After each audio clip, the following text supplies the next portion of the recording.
we're joined again today by Katherine Peil-Kauffman, who I spoke to a few weeks ago about the role of emotion and her interesting career history, which is centered around trying to understand what emotion, where emotion comes from at the very basic sense, even including bacteria and so on. So we're going to continue the conversation today, and we'll have a less sort of structured approach. And I think we're going to just start with discussing what's exciting us both at the moment. So hello, Katherine. Thanks for joining us again. Good morning, Ian. It's great to see you. So just before I clicked record, we had a little chat, and we were talking about science and spirituality.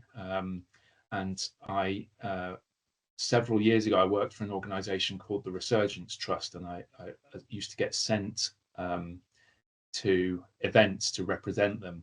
And there was in the UK, there's a science and spirituality network. And I used to really enjoy going to those events, but it seemed really fringe.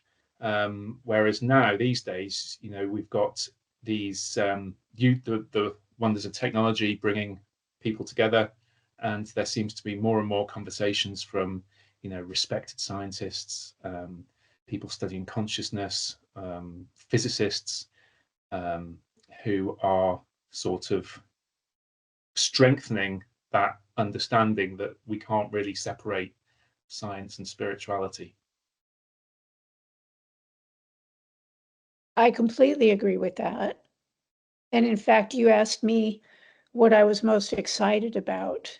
And I think that is exactly what I'm most excited about, that there's finally this kind of coming together of science and embodied wisdom, which I categorize as spirituality, because it is something that's embodied in us, and it's a commonality. There's a degree of universality about it, and it's so brilliantly natural that it is coming together for on a lot of fronts. And I wasn't sure that it was going to happen in my lifetime. So that I find that very exciting now that youngsters like you and we're really finding so many themes of science that are being woven together.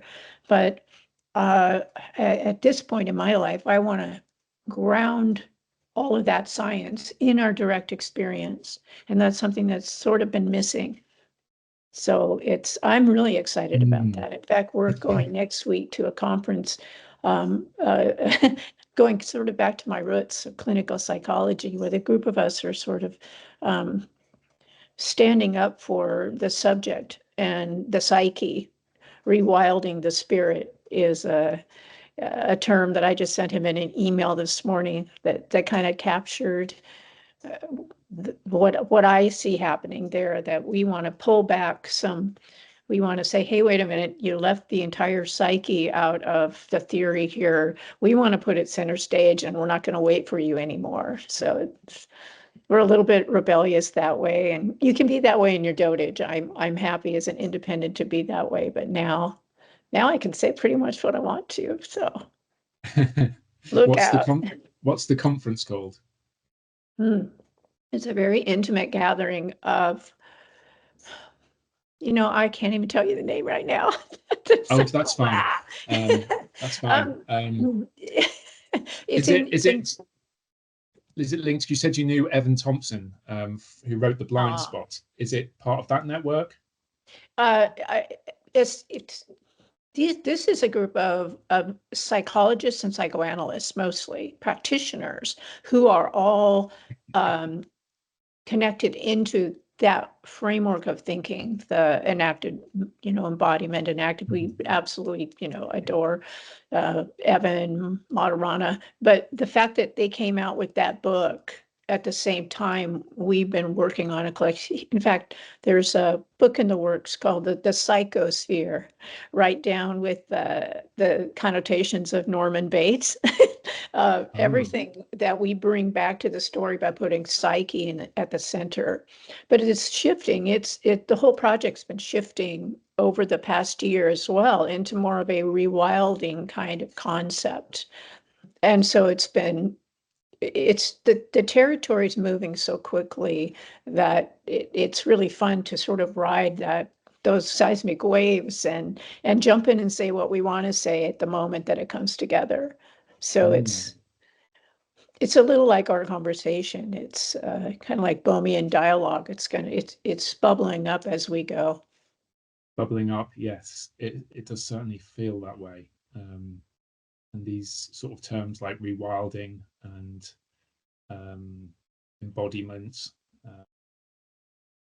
person-centered lived experience, bringing that back into science, or discovering a scientific understanding of all of these things, I think is really interesting. I've noticed as well an increase in the use of the word ecology in different industries. So an ecology of practices with John Vervaeke and his network of, I know you've been reading about relevance realization, diving into that. There's a professor who's written a book called The Ecological University, which is appreciating that universities are struggling, academia is struggling, so his say that they actually need to be more ecological and integrate with the community more. So with that and the whole interest in gut health and microbiomes and mycorrhizae in the soil, it's sort of this appreciation that it is a relational universe. And one of my favorite phrases is it's a quote: the universe is not a collection of objects, it's a communion of subjects. Beautiful. Yeah. Well, I think that between the complexity and the system sciences, which are all kind of interwoven together, that's given us a kind of a interdisciplinary way of asking these bigger questions and seeing how they fit together without hiding out in our little silos. And I think that we're getting at some of the fundamental questions of theory that have been left out, like what is identity? How is it bounded? Is it fluid? Is it fixed? Is it both? Everything in the Newtonian paradigm, the boundary conditions are always set ahead of time, right? You have billiard balls bouncing off and all of that. But I mean, just like, what is identity? What is agency? What is information? These are things that the modern age has put right in our face. Done a good job of, certainly not as from the human perspective, and helping us understand our experiences and our capacities that we come embodied with, all of us.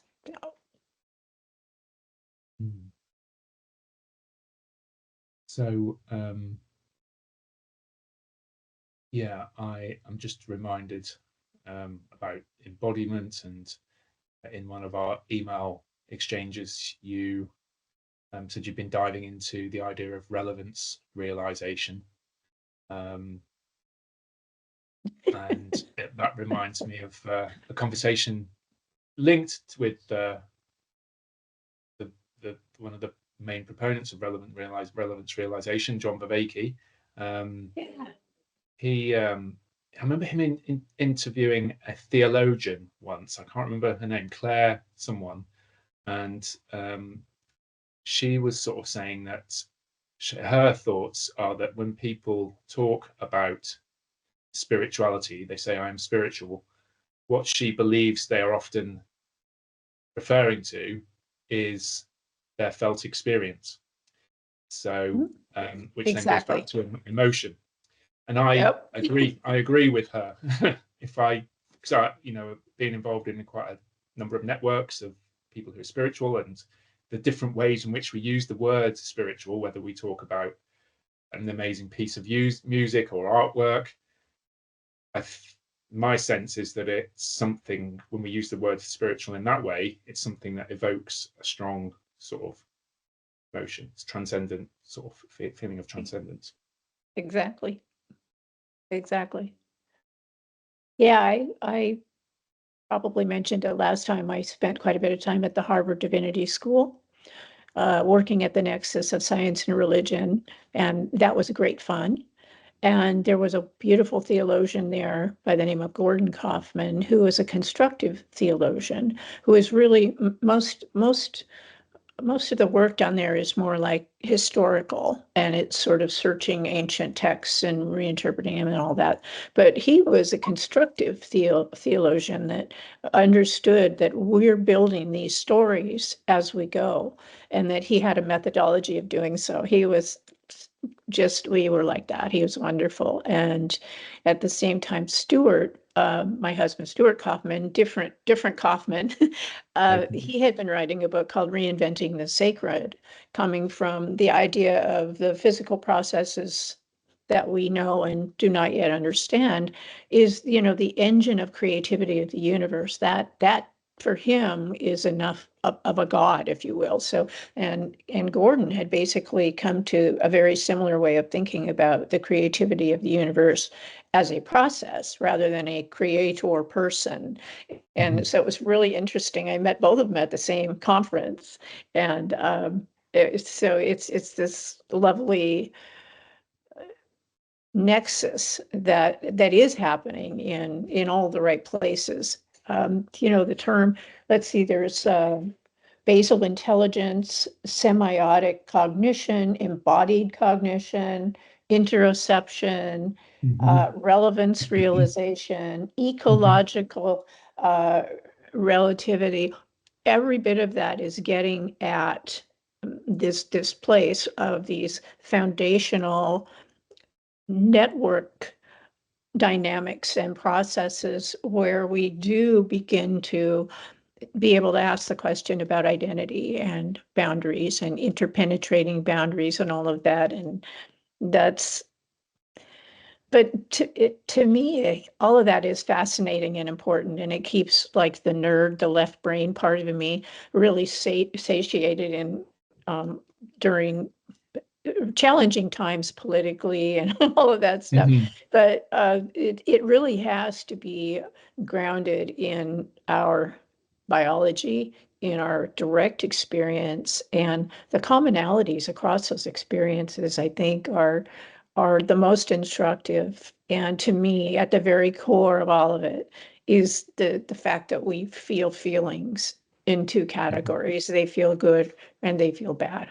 And of course, that links directly to pain and the well-being of the body, because that's really what it's about. It's about the physiological requirements of a living organism, and yet it's been so beautifully complexified over time and evolution that we have exquisite personalized information about how to best be in the world in honoring the physical form in all of its necessary, non-negotiable physical requirements, which are we learned about through pain, physical pain and emotional pain and complex pain, and harnessing energy from the environment and doing the work of the agent, the non-equilibrium system in the deep sense of living. And as part of that, it's the most interesting aspects of it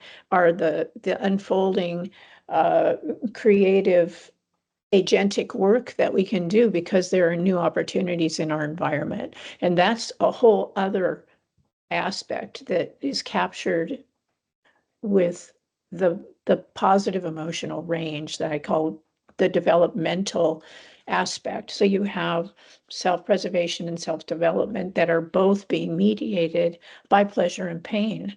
And this is something very deep in all living systems. And yet with humans, the complex mind, you have personally tailored information to your personal experiences in your complex emotions. They speak volumes about your mind and about your predictive machinery and your understanding of the world, if you want to put it in an AI kind of lexicon.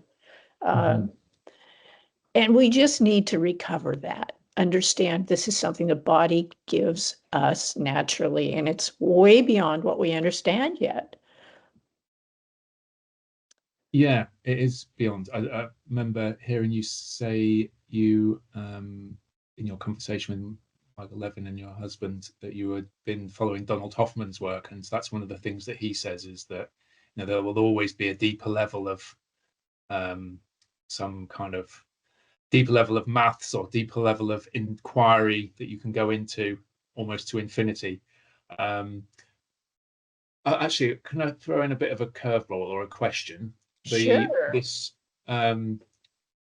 sort of pleasure, pain, and the subject of death, because what I've been wondering for a while, and I don't think I've verbalized it to anyone, is so we often see it as a failure, that we die, or that the planaria is almost immortal. You can chop a planaria up and it will regrow, whereas humans, if I chopped me in half, unless I had a very good surgeon at hand, I wouldn't regrow.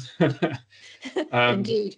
Indeed. So that's often seen, but you could view that as planaria have got something that we don't, and how can we recover that feature? My liver can regrow, but my neck can't if I chop my neck off. Although one other way of looking at it is that we are sort of immortal through our children. We give off this fresh sort of a child was born, and that's like a new bud of spring, a new sprout of energy, and the rest of the body is the older generation, like the leaves falling in autumn that get recycled and into a new round of renewal, and that allows for the next generation to come along with a fresh pair of eyes and to adapt and so on. So that's another way of looking at it. And I was going to go somewhere else with it, but I'll stop. Can I just take it from there? Because I think Yeah. you're touching on something extremely important, because most of the negative emotions, fear, sadness, especially, are about death. They're about loss. They're about the ending of your life, right? And of course, all of us have that really powerful urge to survive and live our lives. But one thing we've been in really profound denial about is that death is a natural part of life. It is a natural, important part of life that helps bookend. It gives us a realistic time and space within which we're here to do our whatever we feel like we're here to do. And I think everyone feels something about that of who they are and what they need to do, that their life leads them there one way or the other. But that we really do have so many mistaken ideas, that we spend so much time experiencing a lot of pain we don't understand. I mean, you have suicide, depression, all that kind of stuff that goes against everything our biology wants. But death, to me, is exactly like you say. It's like a renewal of the leaves on the tree every spring, and through the generations. That's one piece of it. But I'm also a believer in reincarnation, because it's the only thing that makes any real sense, and it goes along with the lovely idea that we are participant co-creators on a grander scheme of things. If you want to look all the way at the very, very, very level of the quantum stuff, you do see agency, you do see identity, you do see networks of identities that are both parts and wholes. So in our personal experience, we have a waking everyday experience. Freud even talked about this, that we talked about Mark Solms, and he kind of pinged off of Freud with some of his ideas about the conscious realm that we experience every day, and the unconscious realm, which is sort of more like what's embodied and beyond that we don't yet understand. And I completely agree with that. But we also experience both of those realms all the time. Like every time we go to sleep, We're beyond time, space, and self, if you will. And there's that beautiful fluidity of experience. That's every bit as real as the wake-a-day world.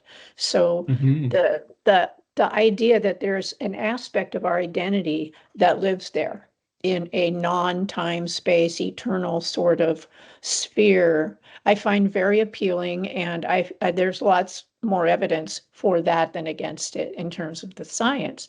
But in terms of personal experience, I know I've had some transcendent experiences where you experience almost like a multiple level of your own identity, um, whether or not if substances are involved, or breath work, or just a profound sort of spiritual connection with some aspect of yourself.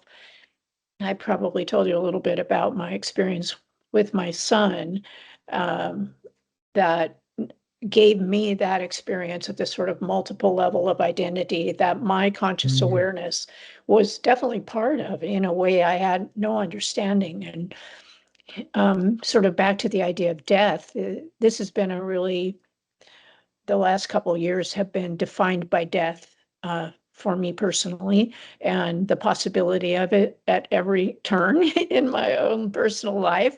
So it's been really nice to be able to speak with people who have lost a loved one, who experience all kinds of changes in their own sense of identity and all of that, to really accept and understand that it is a part of life and a very important part of life that we shouldn't be in denial about. But do you remember Elizabeth Kubler-Ross's stages of Yes. death? Yeah, This like is yeah, the anger, denial, so on. Yep, Yeah. exactly. In fact, it starts sort of with denial because it's such a shock that I want to propose, and in fact, I did propose this about 20 years ago, that those stages of accepting, and it's all about accepting your own death is what her research was about, but that when we experience a negative emotion, there's some degree of a mini death in that every time, because you're experiencing, as Soames would say, a prediction error, right? There's a gap between what you think and what the reality actually is. So the steps of denial, anger, bargaining, depression, and acceptance. I did this little thing called the Socratic pit of ignorance, that your life is going along in balance and flow, now I would say with the Tao, and then suddenly there's this huge, horrible thing that happens.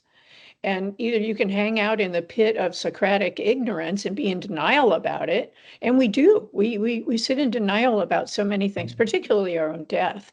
The more longer we hang out there, the longer it's going to take, right? But then we finally get pissed off about it. We get angry, and then we start to blame and shame and point to everybody else. And we rail against God and whoever it was in our lives that made this horrible thing happen. And then we finally realize, well, wait a minute, I'm going to bargain with whoever or whatever the cause is here. Anyway, what we're doing is going, and none of that works. Finally, we sink into depression, and that's the negative that pushes us finally back up. But the whole point is, you start out, you're coming along, something happens, shit happens, right?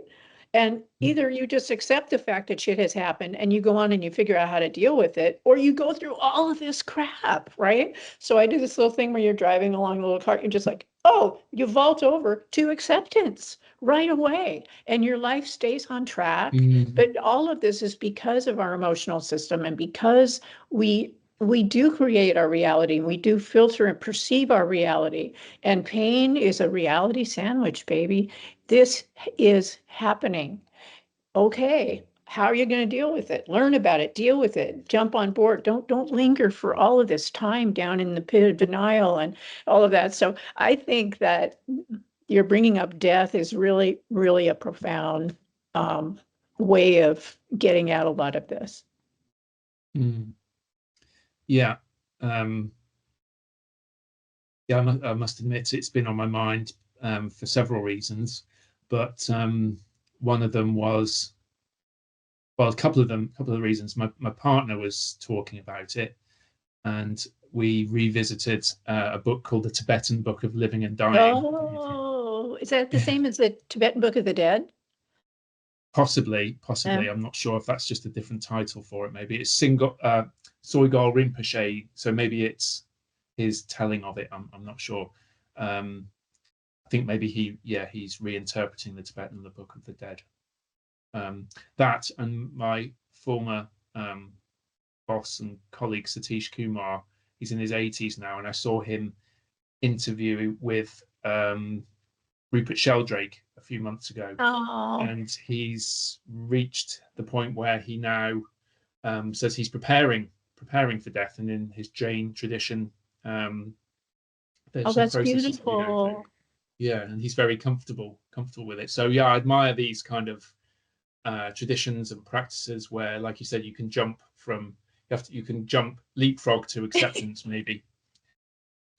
And if it's kind of like obvious when you think about it that way, but it's perfectly human to go through those, especially if it's your own death. I mean, we're hardwired to fight that with every fiber of our being. But if these are psychological traps that we get into, particularly in the blaming and shaming of someone else for causing something that we don't like. It really does come down to, I mean, whole religions have been built around the idea that shit happens. Why, the refrigerator magnet, shit happens for this reason. The Jehovah's Witness, knock, knock, shit happens. That's the whole point, is this is your life's going along, and there's challenges, struggles, shit happens, right? They're very real, and they're a very important part of our growth process, because we're learning how to be conscious, creative, interactive components in the machine. We are the agents, and there's still so much we don't understand, that the more we understand it, the more agency we get in the machine. So that's how I think about it, and that seems to be how our biology has us prepared. Yeah, and I wonder if, as you say, we will fight against it, and there's an adaptive advantage to that, obviously, that we persist, and that social creatures like ourselves, we want to live long enough so that we can look after our children and wait till our children are strong and independent. But I do still wonder if there's this, when it comes to death, there's an opportunity for it, because if death isn't a mistake, it's not a failure, that we not at allow all for this renewal process, that there is some joy and bliss to have happen through the death process. And I know Esther Hicks talks about that, and several other people have. And in the Tibetan Book of Living and Dying, they say that there's some practices where you see these sort of profound, or you see some incredible instances of people dying, which appear very different to what we would normally think death is like if we watched the movies too much. Indeed. Are you familiar with the near-death experience work? Yeah, some of it. I mean, I haven't looked into it, but I've heard people talking about it and writing about it, saying, that people who've had a near-death experience, that it is often beautiful, and very beautiful experience, and the bright white light, and being sort of enveloped with a feeling of love and bliss, and maybe seeing relatives coming for you and all of this. So if that near-death experience is similar to death itself, then maybe and if it's not, all the lights go off, big deal, right? But I think that one of the things that struck me the most about that work, I've known people that have had those experiences. None of them fear death anymore. And that's the big mistake in our culture, is fearing death and not acknowledging that it is part of the life cycle, and that it gives you exactly the information you need about, okay, here's the zeitgeist that you get to play in. Here's your sandbox. You probably have this chunk of time. This is what the beliefs are. This is what the mass culture is. What are you going to make with it? What are you going to do with that? And know that your time is precious and it's limited. death happens to everybody. We couldn't have life without it. And I mean, even cells know when they're supposed to die, with senescence and all of that, not senescence, but apoptosis, because that's part of the process, part of the renewal process, part of the creative process.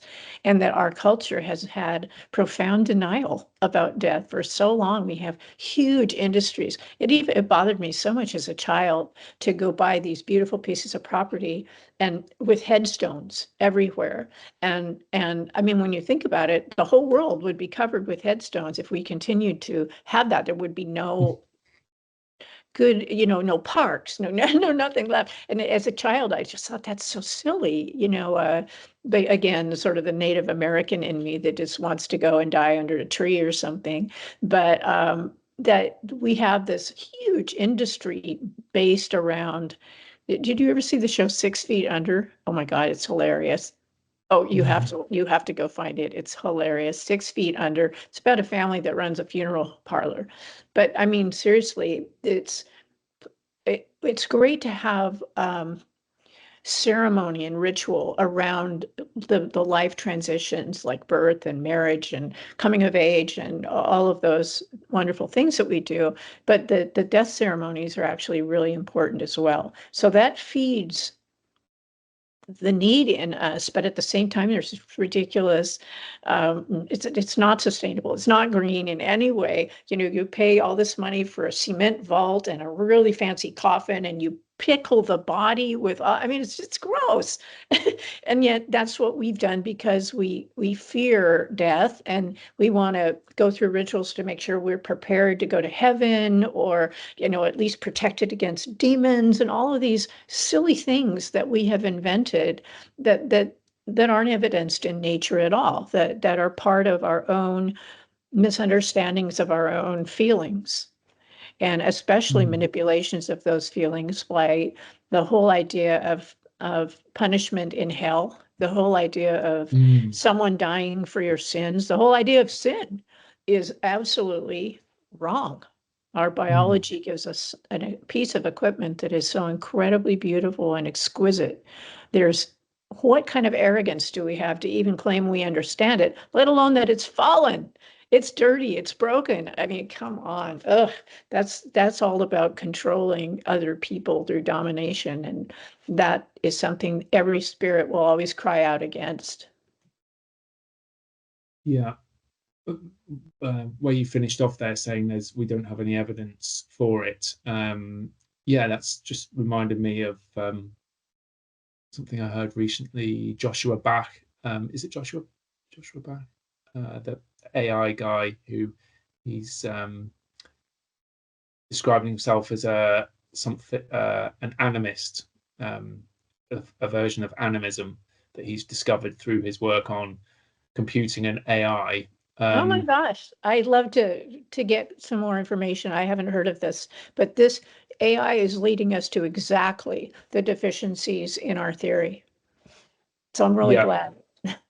Another one, Federico Fagan. Have you seen his work? Oh my God, I met him last summer. Oh, did you? Oh yeah. And yeah, he's amazing. I just got his book called oh God, I just opened it yesterday from the mailbox. Silicon? No. Here, let me go grab it. He's awesome. We actually did a breathwork thing together.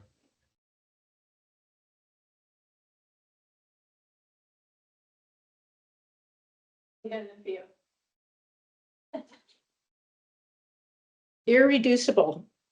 This is his new one, Irreducible. Irreducible. Oh no, he is amazing. And Stu and I went to a conference. Have you ever heard of Luigi Luisi?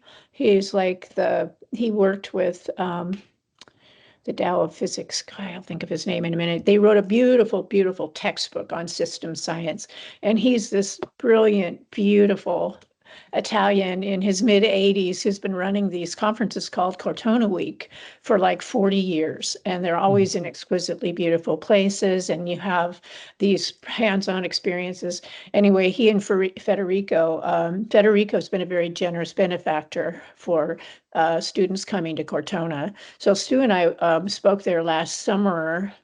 It was just a fabulous experience. And Federico was there, and we all did this breath work workshop together. He's very, very serious about his own personal experiences with spirituality, and he really liked my emotion work. I'm sorry we can't go this year, but yeah, he's awesome. So, and he also was one of he like invented the microprocessor essentially.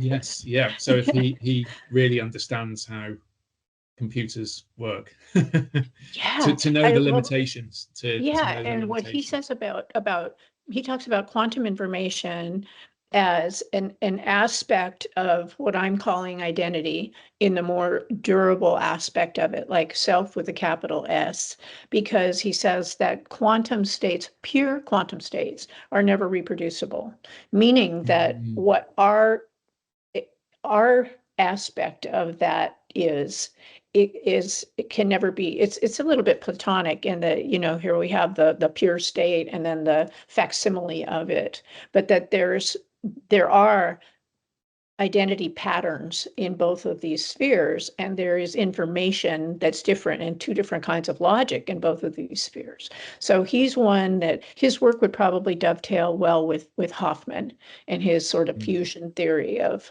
consciousness, both of which get to the Whiteheadian ideas as well. Yes. Yeah, so both Donald Hoffman and Federico Fagin. Fagin. Fagin. Ah, thank you. Fagin. Yeah. Fagin.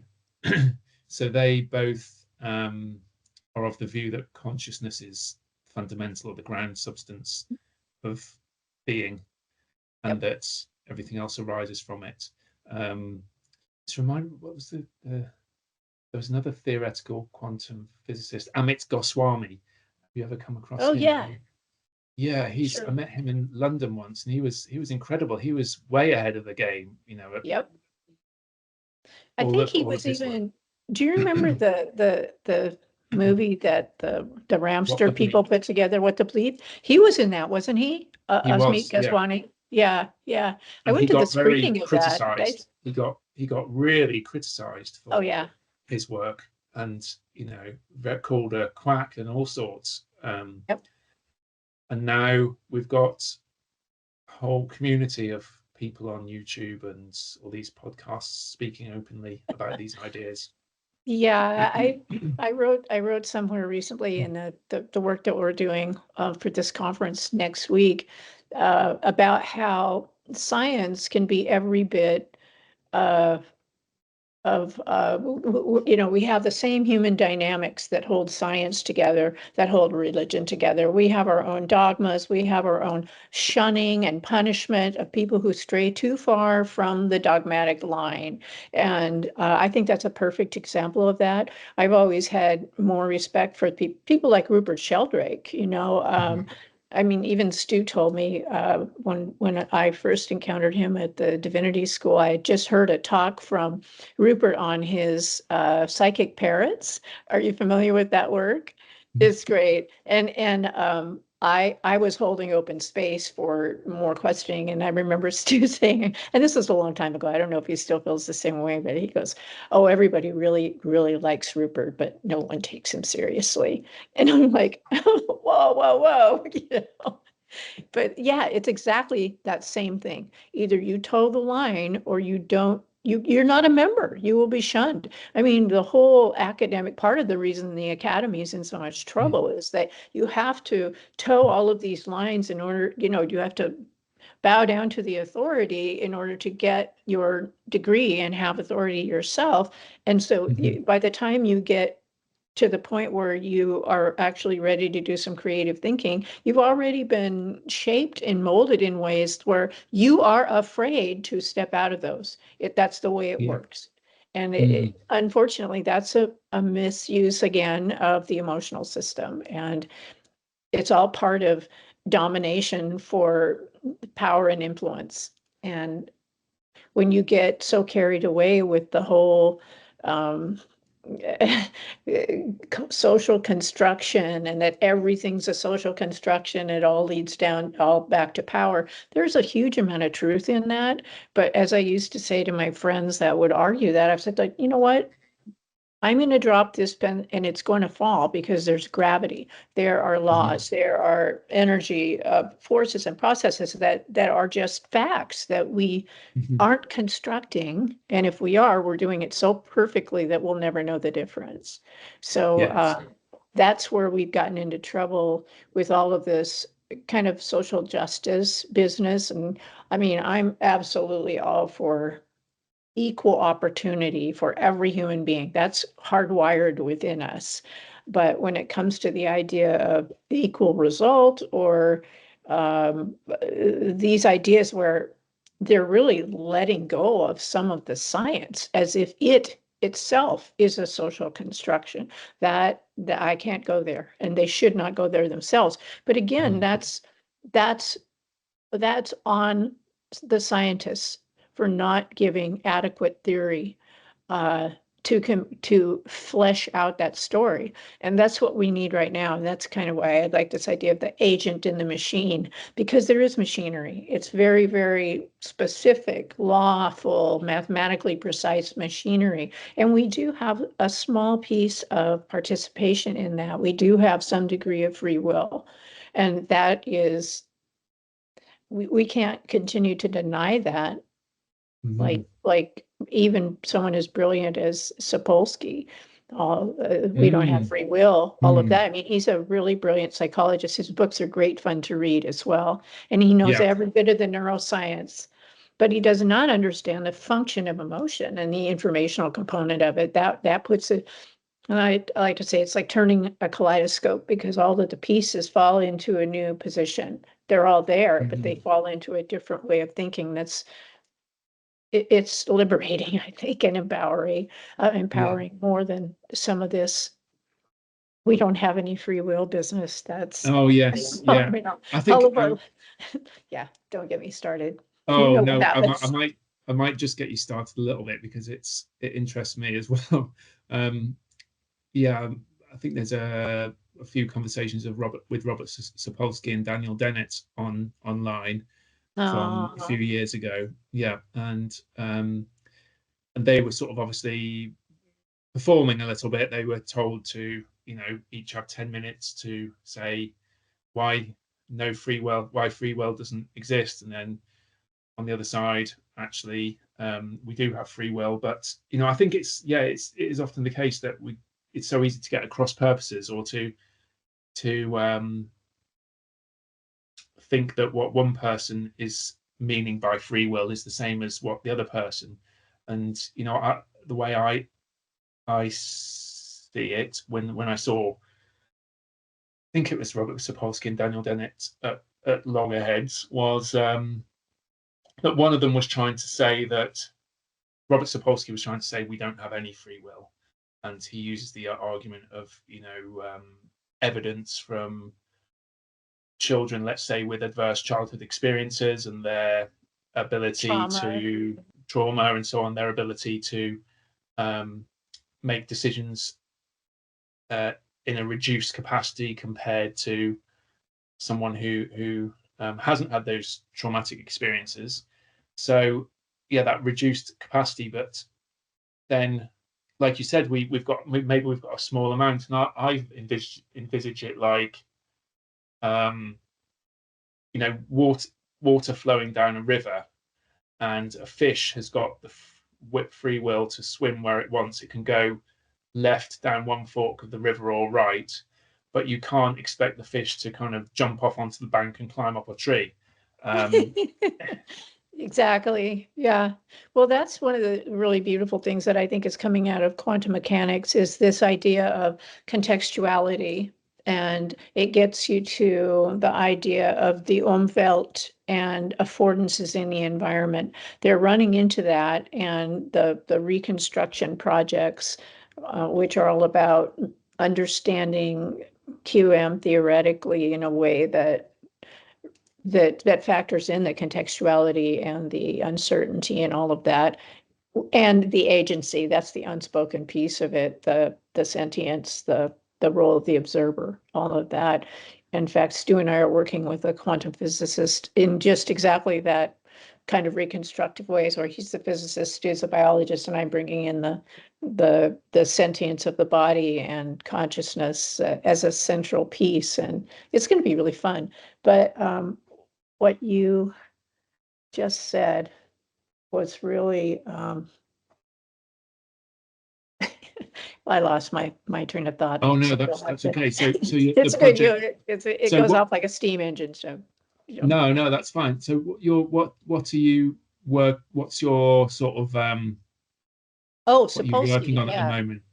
Or what are you working on now then with so I saw Oh in Michael God. Levin's you were talking conversation, you talked a lot about information closure and yes, this Well, in a way your husband's work is on auto catalytic sets and trying to right. understand how the the process sort of Mhm. can happen, this process of life.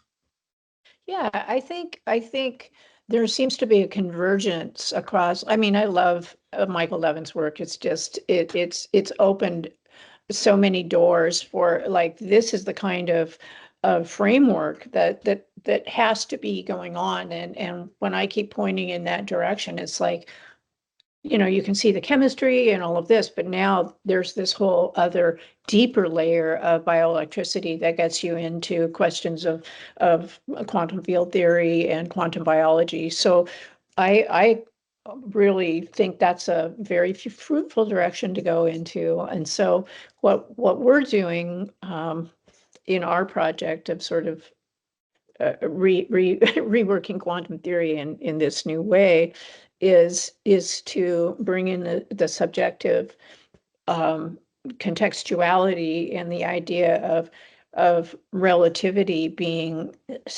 only really relative from the in terms of time and space from the observer. Hmm. And I've always said that the emotional sentience gives us that fundamental space experience of time, space, and self, but it's actually self in time and space. And the idea that you don't have a sense of self until you have complex language and neural structures is just wrong, because cells have a sense of self. You absolutely need to have a sense of identity just to be able to develop from a pluripotent stem cell into a liver cell or a brain cell or a lung cell. And that's just part of the machine, if you will, that all of the little if every cell in me is sentient and every molecule in me is sentient. In fact, there's another guy who Adi Pros, who's a friend of ours, who just wrote something about the chemical layer of the emergence of consciousness, and he roots it in dynamic kinetic stability, which is in between sort of the quantum layer and the chemical layer. And that's what I'm talking about in terms of the network and the edge of chaos dynamics. And Mm. you in particular have emphasized harmonics. And that to me is one of the real core physical effects that is going to give us a way of experiencing when we are at our optimal state on the edge of chaos, and what to do every time we're perturbed off of it. Because it's either in a way that's chaotic toward our destruction, and then we need to stabilize, go back to the existing homeostatic set point to ensure our stability, or it's a free energy kind of thing that we get to play with and discover new arrangements of new into new holes, if you will, to where there's Mm. this engine building nested holistic Kantian holes of identity. So this idea of a operational closure. It's also called organizational closure, constraint closure, catalytic closure. I think it's actually also information closure, where you have a fundamental identity structure that is parts that give rise to a collective whole that then feeds back down and constrains and enables those parts. And that's what we've been talking about as a Kantian whole, where identity actually has a dual structure, both as an autonomous whole in its local time-space environment, and it's always interacting in its local time-space environment. So there's always an external and an internal, and an above and a below all the way through. But that the regulatory aspect or autopoietic aspect is the Umwelt at every level of the subjective observer. And that seems to be the organization of what we mean by identity at the deepest level.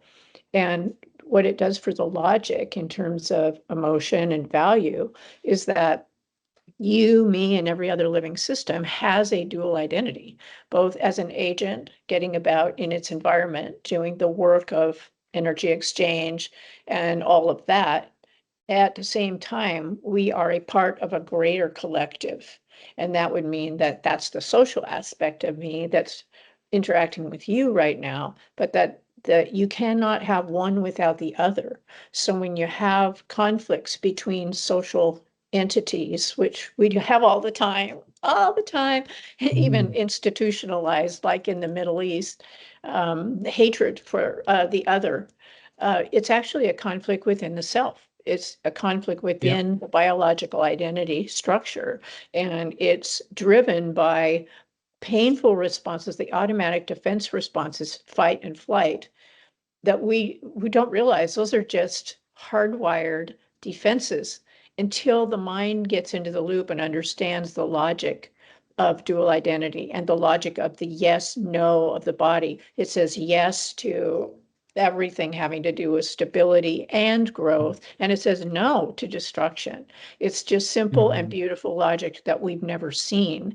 And so instead of regulating ourselves using the body's information, we dominate and control one another from the outside using threats and bribes and mostly the negative emotions. We instill shame and terror and horror and worry and all of that stuff to manipulate one another. And it's such a grotesque misuse of our own consciousness that we're limited to the hardwired fight and flight responses of the body.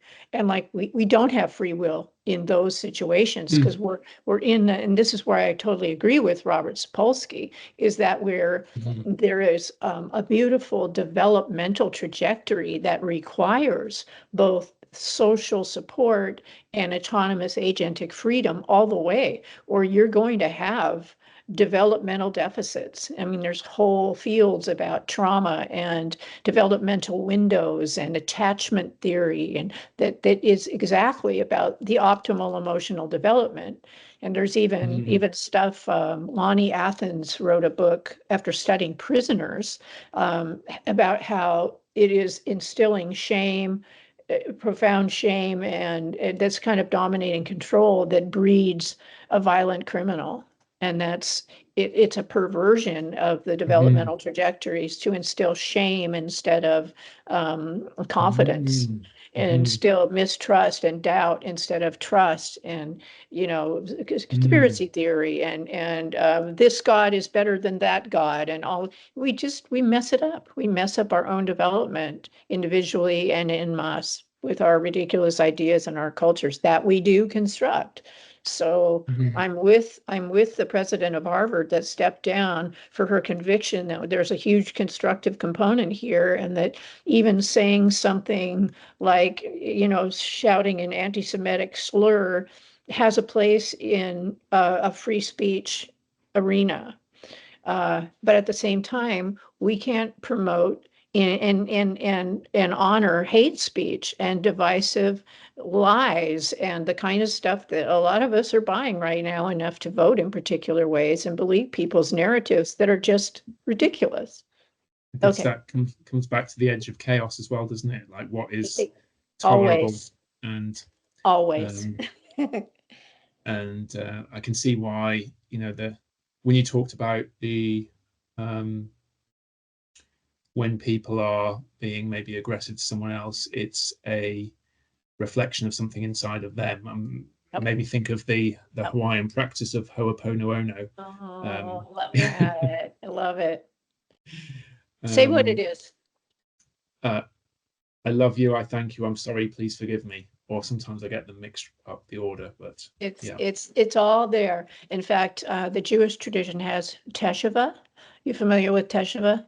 It's this beautiful cycle of we're always going to make mistakes. We're going to violate one another in simple to complex ways. It's just part of our we learn through trial and error, so we're going to make mistakes. So there needs to be an understanding that that's the case, and just this open blanket of humility around the fact that, okay, ooh, I did that. So being able to admit a mistake and then being open to saying, I forgive you. I apologize. Let me make it up to you. So there's this like, I did this. I'm sorry. I love you. How can I make it up to you kind of thing. And it's beautiful, this balance that we have to have between absolute open humility, which I think every bit of really good humor is about humility and the human challenges that we all face. And that's why my husband does these really great Jewish jokes. He's Jewish, so he can, and he has this great Jewish accent. And there's always this element of humility in that's associated with Jewish tradition that I think is adorable, but that you always have to have that understanding of blanket acceptance and forgiveness, because we all want forgiveness for our mistakes, and we, by God, better give it. So that's a powerful, powerful dynamic that is one of those wonderful Jewish or traditions from any religion that can be woven together to help understand our biology better, because we can't get anywhere without the connections to one another. Like Mike Levin says, intelligence is collective. It's a collective phenomenon. It's both the parts and the wholes. You can't have you can't have a whole without its higher level connection. That's just part of the logic of the creative engine of the universe and how we get to build more. I guess what I like to say is our biology suggests and our physics suggests that we only have as much free will as we can handle consciously, because otherwise we're going to fall back on these bodily defenses that are just about protecting the body. Fight and flight is nothing but protecting the body. But when you're using a fight response to break apart a social body, to dehumanize the other, to instill a desire to hate a certain people and want them dead, I mean, those are all cultural aberrations of a fight response we don't understand. But what I talked about in my work is that these are ways that we rebalance our relationship with the external environment. I mean, you either run away, and so you're in a different environment, or you freeze so the predator doesn't know that you're in the environment, or you fight to change that environment. You fisticuffs or whatever. That's all the defense, right? But that once we got language and once we realized our interconnectedness in some way, that at least we needed to share child rearing and cooperative in the hunt, that there was a sense of cooperation. Instead of falling back on a fight response to change the environment, we began using our work, our agency, our communication, our words, our work together. So I call that, instead of fight and flight responses to rebalance the system, we have right responses, which is like writing yourself to the winds of change. And it's always about writing yourself, by communicating what you consider to be a superior or a better, more pragmatic way of thinking about whatever it is we're trying to do together. But the number one right response, and so there's like an order of responses that we should be doing. The very first one is to change your internal environment by learning. This is the whole idea of updating your Markovian blanket and your prediction model, all of that. So it's the number one responsibility to anytime you experience any feeling, especially a negative feeling, to learn about it. What is it telling you? How do you need to change your relationship? What need is it telling you about? What need meeting commodities are no longer in your environment? What threats, what opportunities, all that stuff. So you're learning from it. And then once you've learned from it, you won't have that again in the same situation. You'll have it in a new situation, but it's going to be newly relevant to you because this is how we realize relevance, right? So then it's always about learning, and then it's always about communication. So we've been using these two right responses for a long time, but we don't realize that they were supposed to replace the fight responses of just beating somebody up. And instead we use emotions to dominate and to change our environment through manipulation. But that's not power. That's force and domination. Have you ever read what's his name? He wrote Power versus Force. David Hawkins. No, I've heard people talking about it, but I Oh, haven't. you might really like that because he basically was using the idea of muscle testing. And I know as a somatist, you might know that because there is a way that taps into the body's yes, no value system. And so he used muscle testing to ask a whole bunch of questions about stages of consciousness and this and that.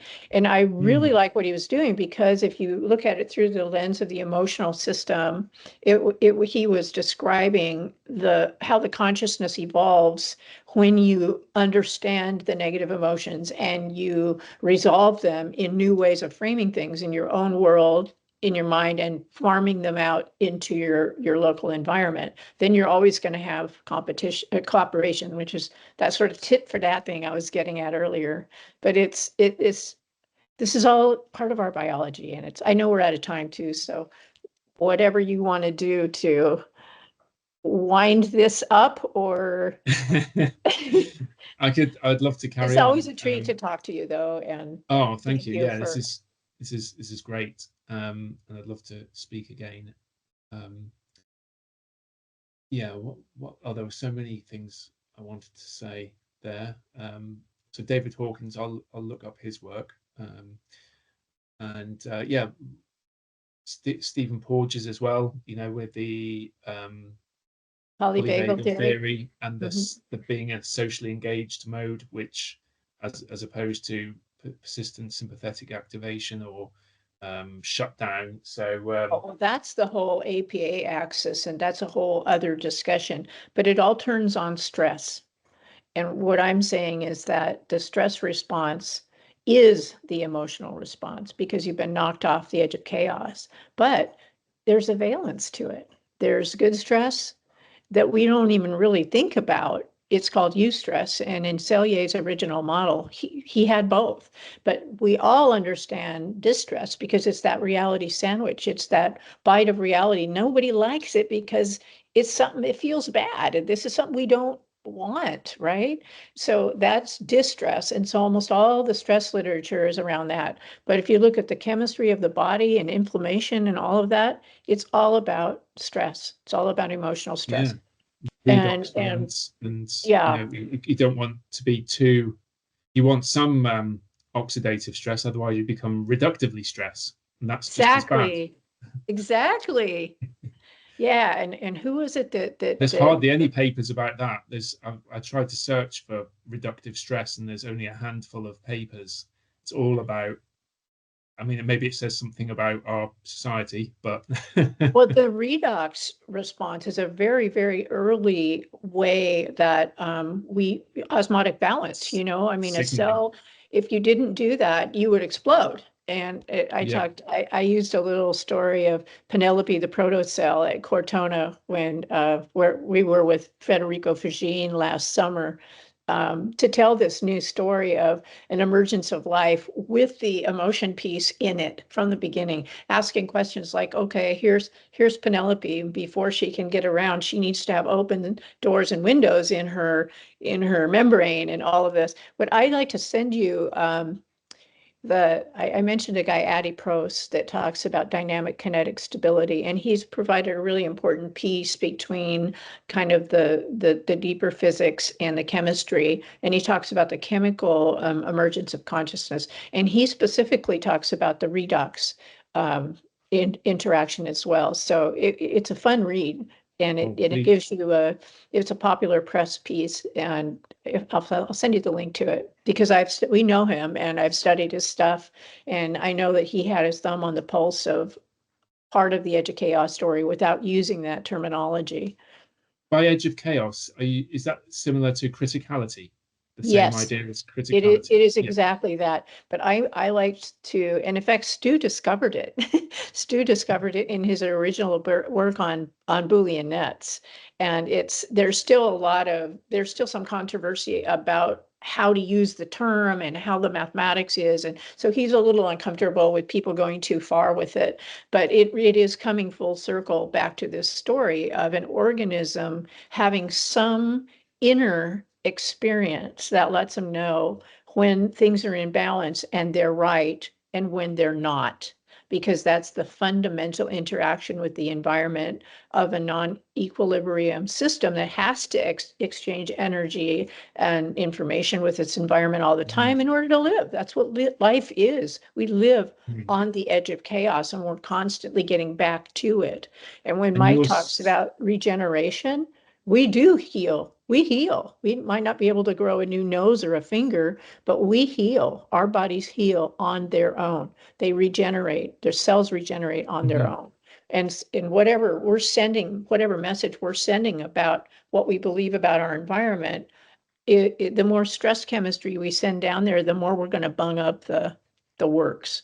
So that's why I made the comment about being the placebo-inducing top-down, to where I catch myself feeling like, oh my God, my legs are really sore today. Oh yeah, I'm having a big birthday. It's like, hey, I still have a healing power to heal and to renew and all of this. And if I catch myself doing that, I'm using my consciousness in ways that are going to be more in keeping and in harmony with what my body is here for me to do. So that's dwelling on the healthful feelings and healthful ideas, and it's not just dwelling on them, because you're creating your own experience in that moment and your perception of the world in that moment. And what we do is we recreate a lot of stuff from the past that has pain in it, that we haven't resolved the pain signal. And so we're recreating that, and it's like a time loop where we're wasting our time. It's the same thing as not just jumping over that whole series of painful emotions in the stages of death, just accepting it, or because we are creating to some degree our own experience, and maybe even our physical form, if some of these people are like Hoffman, are correct. Yeah. That's your hand movement then. It was making me think of the work of, is it Nassim Taleb? I can't remember Toroidal, International Space Federation, Toroidal, and he believes he's done a lot of work on the origins of mass. Well, the toroid is a very important attractor in these deep phase spaces where some of these fundamental mechanics happen, where you start out with a point attractor where it goes to one place, then you have a limit cycle where you're going back and forth between two states, and then suddenly you can blow up into a torus where you have this complete like Mobius strip going around. So you have two different directions, and whatever this trajectory is, and it might be these idea of braidings in Hilbert space, but then it blows up into a strange attractor, which is associated with chaos and the fact that if you want to think about it in terms of consciousness, then that's when you have the most freedom, the most complexity,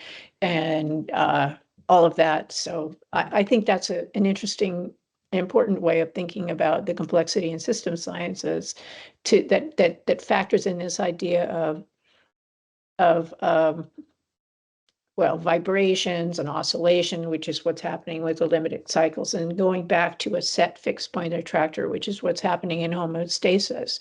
So we have the ability to go back and forth between all these things, but this dual one is perhaps the most important because it's opponent processes are throughout all of physics and all of biology and all of neuroscience. It's opponent processes. And when you follow that one all the way down to through coordination dynamics and stuff, it gives us a hint of why we experience dualities and what that logic really means. So that's kind of what I'm excited about. Finally pulling together after 40 years of thinking about this and really looking at the best science. We don't know, we're never going to know, but we can take what we do know and put it together in a way that makes sense of our experience. And most of all, our painful experiences and the conflict that we experience and create within, I mean, we don't have time anymore to continue with this silly domination of one another and the planet, all of the living creatures.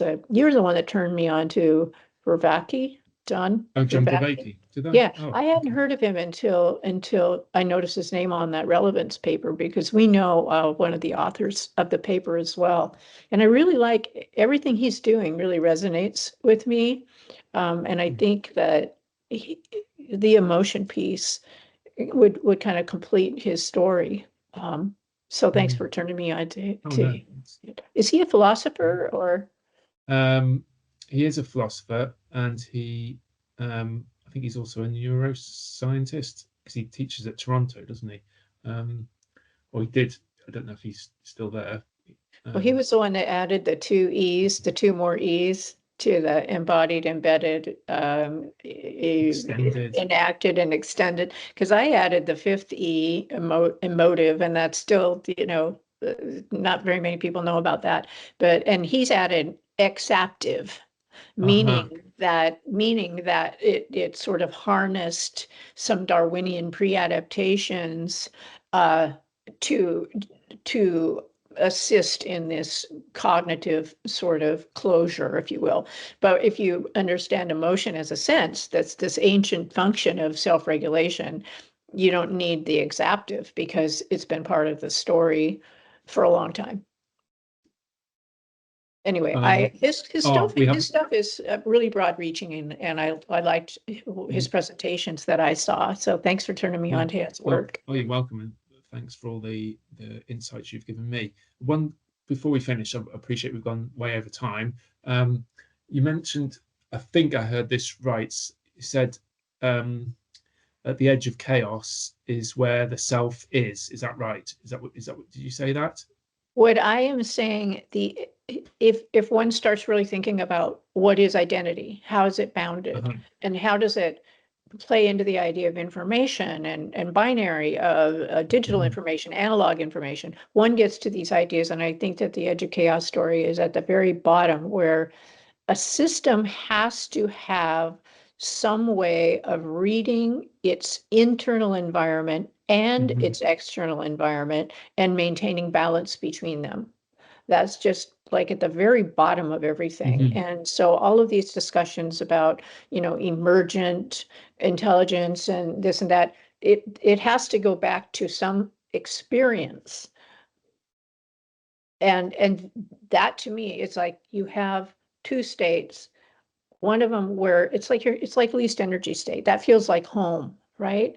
When you feel at peace and relaxed, you're sort of at your home state.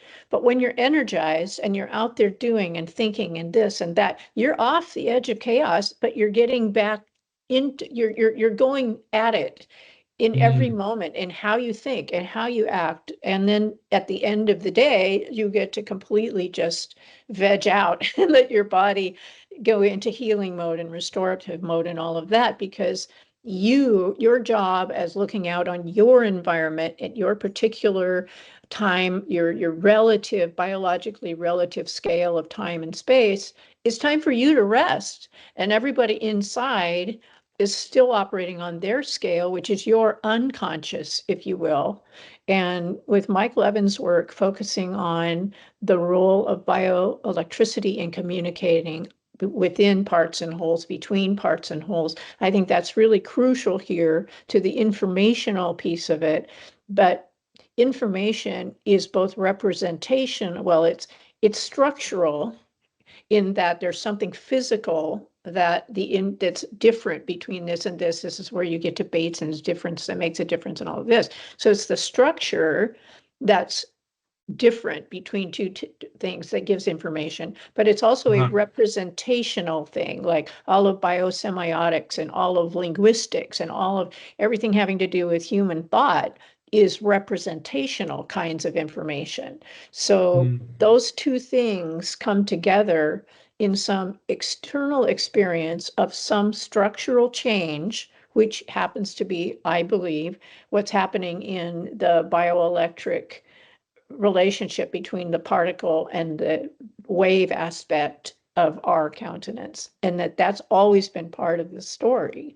So the way, since those two things are going on, that our way of hearing, feeling, attuning to, sensing when we are in balance and when we are out of balance is one of the most fundamental challenges of a living system to figure out. And that's what I mean by the edge of chaos. And it does have to do with least action. It does have to do with minimal energy and those kinds of things in a physical sense. But a living system or a conscious system, because this story makes sense all the way down with Hoffman, if you take what he's saying, and he has a mathematical structure that involves things like decorative permutations that might very well be the ticks we experience in time and how we're creating in part of this bigger process. So we have two states. I know when things feel right for me, and I know how to get to that state. And since I have a dual identity structure, I know when and how to be in sync with my social others. So that's when it gets down to a story of maybe your natural harmonic based on your specific geography and geometry and topology, and then being able to hear the harmonics of social others that are that are creating some of the same kinds of realities that you are. So that's the story of syncing. And this is where Richard Lewis's stuff, or Richard Watson's stuff, yeah, I think is really, in fact, yeah, there's a meeting day after tomorrow with a group of people that are along those lines, and Richard can't join us, unfortunately. I'd love to meet him because I think his work is singularly in the right direction. Yeah. Yes. Okay, so now we're really over time. Thank you. We're really over time. Thank you. No, I'm just thinking about what, the natural world, forests, and the boundaries between a forest and a field, for example. That's where you get to see all the complexity, all the different more species at the boundaries. And I wonder what kind of identities might be going on. Well, there's also the whole idea of a fractal way of the mathematics. How does fractal mathematics work into this story? And I've been working with a really brilliant psychotherapist who's kind of a pioneer in offering a fractal way of interpreting the psyche. And I offered a chapter in a collection she put together, and I really think that it's profoundly important to think about. We have the zeros and ones in terms of information that's binary, but so that's digital information, but analog information is all of the shades of gray in between those two, fuzzy logic. And both of those things are at work all the time. And so far, I have my own conjectures about this in the chapter that we wrote about how fractal mathematics might somehow be woven into the story of all of the mathematics of quantum mechanics. And it has to do with iterations through this creative dynamic. But that the fractal math completes the story as the gradations in between. And when you look at the bioelectric stuff, there are the voltage membrane is going up and going down as part of the signaling process. And that's an analog process, but it leads to binary switching. Spikes.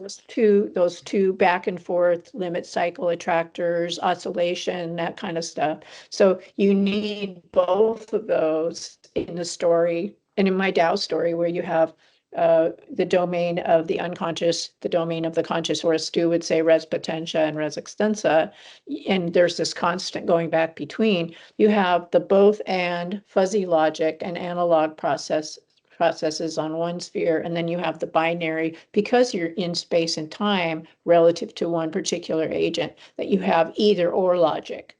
And when you put both of those together, then and only then are you going to understand what emotion's offering us. We're stuck in the binary sometimes without understanding the bigger picture. Anyway, there's lots to say, and it's always fun to talk to somebody who can range so widely. So I'm glad that you reached out. It's been fun. Yeah, thank you, and a huge admiration for your ability to range, as you said, to go from talking about how a toroidal, the geometries of a toroid, to Ho'oponopono. Have you read the book The Turbulent Mirror? I recommend that for you and your partner as well, because it's a really beautiful, full of imagery and simple mathematics that gives the guts, I think, some of the very best of the guts of the complexity sciences, in terms of, and if you think about it through a lens of consciousness, it can be really wonderful. So it's by David Briggs and Pete, The Turbulent Mirror. It's really by David great Pete. fun. Oh. Yeah. Oh, no, I'm thinking of a different Pete. Yeah. Wow. Yeah, I'll get that. I'll see that on Amazon. Thank you. Okay. I shall leave you to continue your day. Thanks for being so generous with your time. Oh, it's great. Thank you. It keeps me grounded as well to focus on my own work in the midst of, a wild life where like I said, there's been a lot of death and infirmity, and that can really bring home the realities of the mortal coil and make us want to really experience every moment that we have as richly and fully. So thanks. This has been really fun for me as well. And it's great to know that young, fine minds like yours are out there taking the torch on and running in these great directions. So it's an honor to know you, Ian. Yes, you too. Thank you, Catherine.